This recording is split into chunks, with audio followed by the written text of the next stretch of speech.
अस्सलामुअलैकुम। देखो जी गड्डी देखो दोस्तों, चेक करो किसान भरावो, एक जिमीदार दी गड्डी आ तो रोही विच इहदे कोल वाही आ। चेक करो तुसी, डीजल इंजन आ।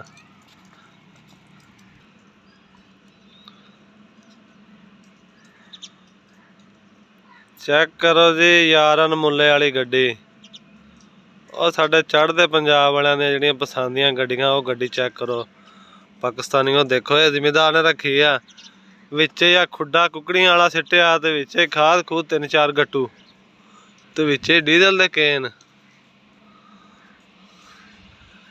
डैशबोर्ड चेक करो गड्डी दा, सुनाओ।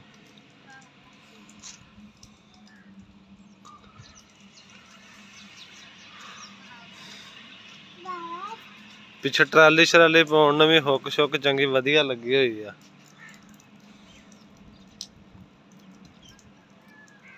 बाकी सानू इहदी एडी कोई मालूमात कोई नहीं गी।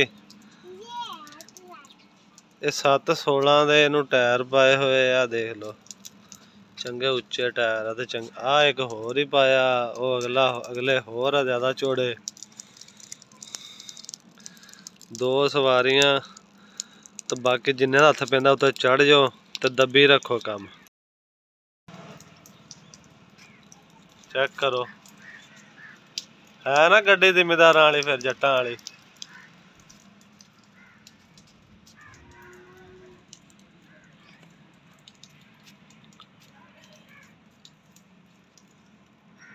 चढ़दे पंजाब वाले किसानां को दियां गड्डियां, साडे ते इत्थे लैंदे पंजाब वाले को किसी विरले जिमीदार को आ जिन्हें रोही शोही च वाही रखी है, ओहदे कोल ही कोई चंद बंदे आ गिनती वाले।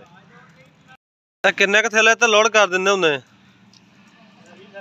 20 थैले खाद दे? 20 थैले चक के लै जांदी दोस्त। किन्ने सीसी दे विच इंजन आ? 3000 सीसी डीजल इंजन आ ते 9-10 किलोमीटर करदी है। मैं 4x4 से तुसीं 2x कीती है ना?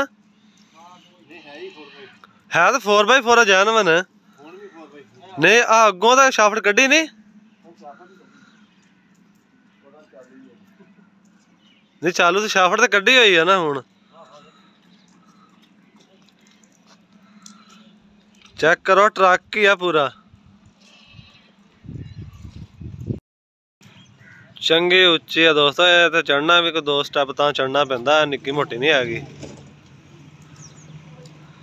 तो कमेंट विच लाजमी तुहानूं दसना मैं कि तुहानूं ये गड्डी किद्दां दी लगी। कोई लैंड क्रूजर दे इहनूं टायर टूर चाढ़े आ चंगे चौड़े, वेखो चेक करो।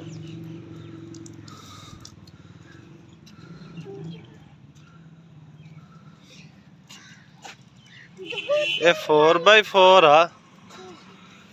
अगले दा इहनूं कड्ढी शाफ्ट देख लो थल्लों पिछली पाई हुई है, आ चेक कर लो। उत्थे शाफ्ट पैनी अगले दी, पिछली लगी हुई है।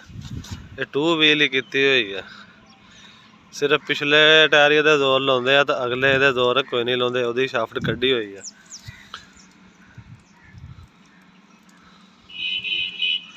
तो जेह्ड़े दोस्त भरा साडे चैनल ते नवे आ, साडी उन्हां नूं रिक्वेस्ट आ साडे चैनल नूं सबसक्राइब करियो ते वीडियो नूं लाइक भी करियो, ते नाले कमेंट दे विच अपनी राय दा इजहार जरूर करियो। इहदे नाल ही सानूं दो जी इजाजत। अल्लाह हाफिज़।